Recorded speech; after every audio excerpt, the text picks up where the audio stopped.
Middle east में बढ़ते तनाव के बीच एक बार फिर अमेरिकी एयरफोर्स की ताकत दुनिया के सामने आई। ईरान में चल रहे सैन्य ऑपरेशन के दौरान एक अमेरिकी F-15E फाइटर जेट को निशाना बनाकर गिरा दिया गया। इस फाइटर जेट में 2 लोग सवार थे, एक पायलट और दूसरा वेपन सिस्टम्स ऑफिसर। हमले के तुरंत बाद अमेरिकी स्पेशल फोर्सेस हरकत में आई और तेजी से रेस्क्यू ऑपरेशन शुरू किया।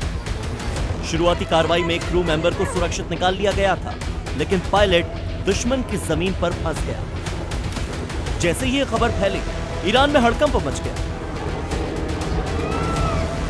ईरानी प्रशासन ने पायलट को पकड़ने के लिए बड़े स्तर पर सर्च ऑपरेशन शुरू कर दिया। खास तौर पर कोहगिलोई और बुएर अहमद प्रांत में तलाशी अभियान तेजी से चलने लगा। इसके साथ ही चाहार महाल और बख्तियारी इलाके में भी अलर्ट जारी कर दिया गया। यही नहीं, अमेरिकी पायलट को पकड़ने के लिए स्थानीय लोग भी हथियार लेकर सड़कों पर उतर आए। ईरानी मीडिया ने पायलट की जानकारी देने वाले के लिए इनाम तक की घोषणा कर दी। हर ठिकाने पर तलाशी ली जा रही थी। ईरानी सुरक्षा एजेंसियां और आम नागरिक दोनों उस पायलट तक पहुंचने की कोशिश में जुटे थे। लेकिन इस हाई वोल्टेज सर्च ऑपरेशन के बीच में अमेरिका ने एक बार फिर से अपनी ताकत का प्रदर्शन किया। सिर्फ 24 घंटे के अंदर अमेरिकी सेना ने एक सटीक और बेहद जोखिम भरा रेस्क्यू मिशन चलाकर अपने फंसे हुए पायलट को सुरक्षित निकाल लिया। यह ऑपरेशन इतनी तेजी से किया गया कि ईरानी सेना और स्थानीय लोगों को इसकी भनक तक नहीं लगी, क्योंकि इसके पीछे था सबसे बड़ा सीक्रेट ऑपरेशन। क्योंकि F-15E जेट बख्तियारी प्रांत के पहाड़ी इलाके में गिरा था। इसके बाद इंटेलिजेंस टीम ने पायलट के इमरजेंसी बीकन को ट्रैक किया। जॉइंट चीफ और कमांडर इन चीफ ने 24 घंटे तक लोकेशन की निगरानी की। पायलट ईरान के दुर्गम पहाड़ों में फंसा हुआ था। हथियारबंद लोग पायलट की तरफ बढ़ रहे थे, क्योंकि ईरानी सेना को पायलट की भनक लग गई थी। इसलिए अमेरिकी सेना का मकसद था कि ईरानी सेना के हाथ लगने से पहले पायलट रेस्क्यू हो जाए। सबसे पहले यूएस की स्पेशल ऑपरेशंस फोर्स को हेलीकॉप्टर्स के ईरान के अंदर उतारा गया। रेस्क्यू ऑपरेशन के दौरान ईरानी बलों और स्पेशल फोर्सेस के बीच भीषण फायरिंग भी देखने को मिली। ग्राउंड ऑपरेशन के बाद रेस्क्यू टीम पायलट को सुरक्षित जगह पर ले गई और इसके बाद रेस्क्यू टीम ने पायलट को बचा लिया। अमेरिकी राष्ट्रपति डोनाल्ड ट्रंप ने सोशल मीडिया पोस्ट पर पायलट के सफल रेस्क्यू की जानकारी दी। उन्होंने लिखा, अमेरिकी राष्ट्रपति डोनाल्ड ट्रंप ने सोशल मीडिया पोस्ट पर पायलट के सफल रेस्क्यू की जानकारी दी। उन्होंने लिखा, हमने अपने पायलट को बचा लिया। यह बहुत ही चमत्कारी ऑपरेशन था।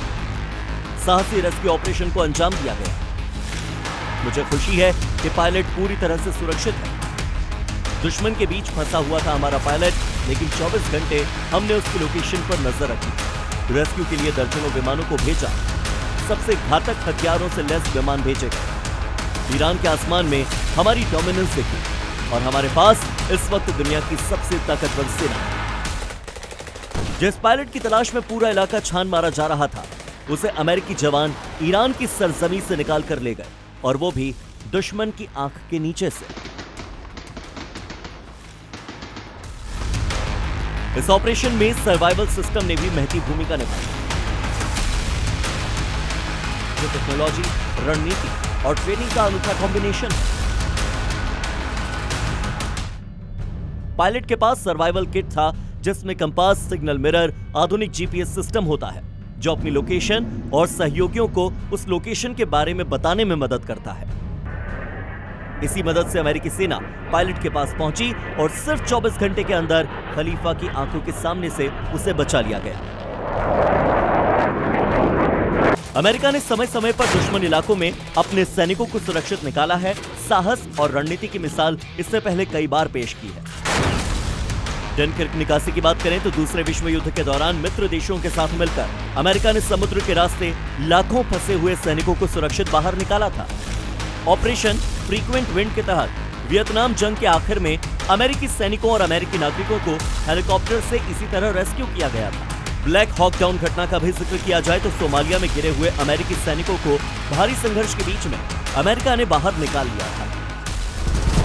मिडिल ईस्ट में जारी तनाव के बीच ये घटना सिर्फ एक सैन्य ऑपरेशन नहीं, बल्कि अमेरिका की रणनीतिक ताकत और त्वरित कार्रवाई का सबसे बड़ा उदाहरण बनकर सामने आई है। ब्यूरो रिपोर्ट, ज़ी मीडिया।